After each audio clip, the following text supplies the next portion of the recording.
What are the ways that NPCs can end up as racist?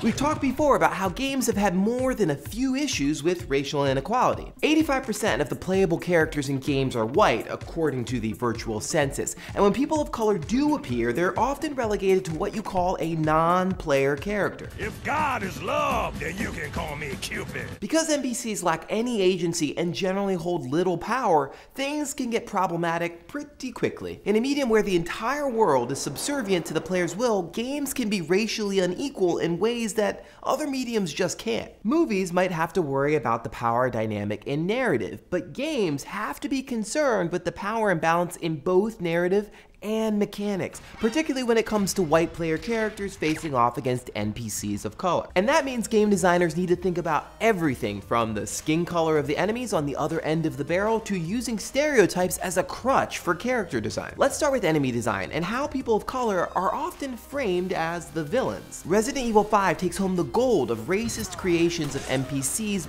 by far, with 95% of the gameplay consisting of a white protagonist killing off hordes of nameless zombie disease Africans. They actually throw spears. I'm not making this up. Then there are all the war games like Battlefield and Medal of Honor that differentiates the player from enemy targets by using skin color and culture, most recently Arab or Muslim cultures, the same way that the NFL uses different colored jerseys. Even The Legend of Zelda, for all of its childhood innocence, isn't above fault. Ganondorf's Gerudo racial group might be made up, but they're an entire class of people defined by three characteristics: living in the desert, having darker skin, and being thieves. All the heroes are white, of course. Look, I'm not saying that people of color always have to be the good guys, but given the massive inequality in the racial makeup of playable characters, this power dynamic of white guys squaring off against people of color just can't be ignored. Racist NPCs don't just come in the form of enemy hordes, though. Take a listen to Letitia the Trash Lady in Deus Ex: Human Revolution. If it ain't the captain himself.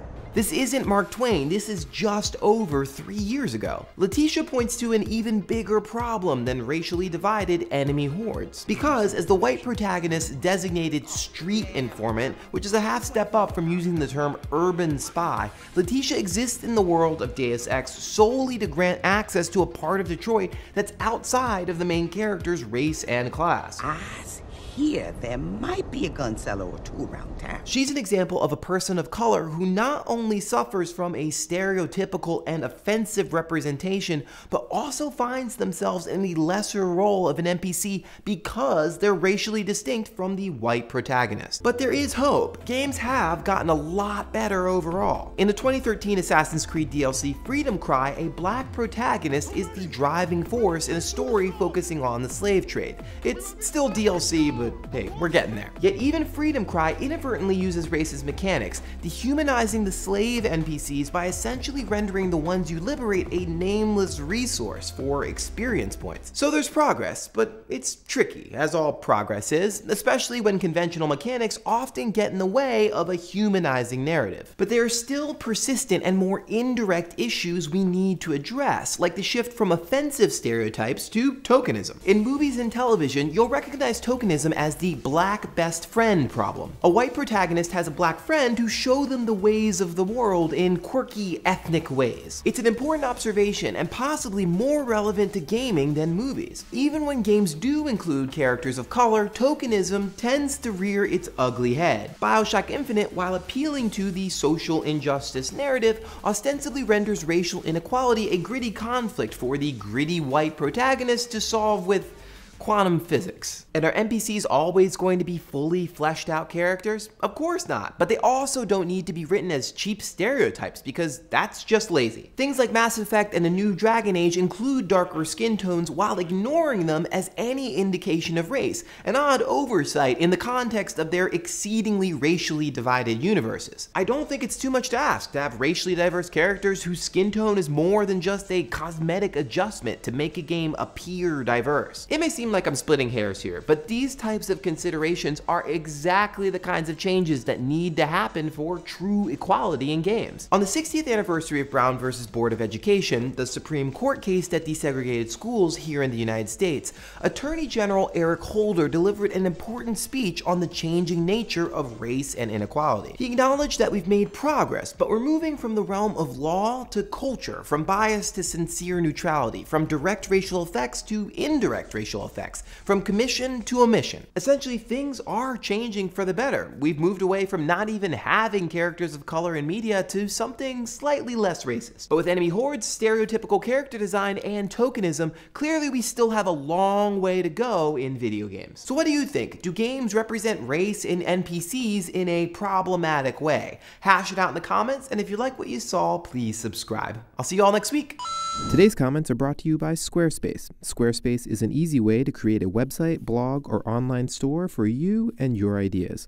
Squarespace features a user-friendly interface, custom templates, and 24/7 customer support. Try Squarespace at squarespace.com/gameshow for a special offer. Squarespace. Build it beautiful. Last week, we talked with Joe Hansen of It's Okay to Be Smart about the brain science behind winning. Let's see what you had to say. So in describing the roots of behavioral game design, I pointed to the early days of behaviorism and Skinner boxes and rats pulling levers and thought, that's not really a lot of fun.